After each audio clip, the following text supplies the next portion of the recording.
the thing is, you can't run from Mother Nature.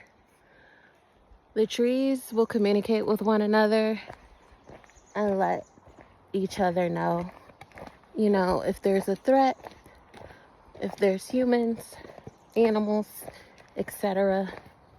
Mother Earth sees and hears and feels everything. So whatever messages you get in the forest, take heed to that, act on it accordingly, and respect and honor Earth.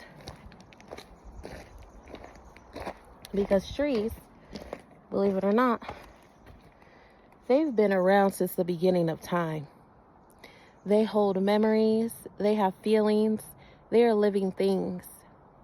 And most importantly, trees are connected to source. So if you want to get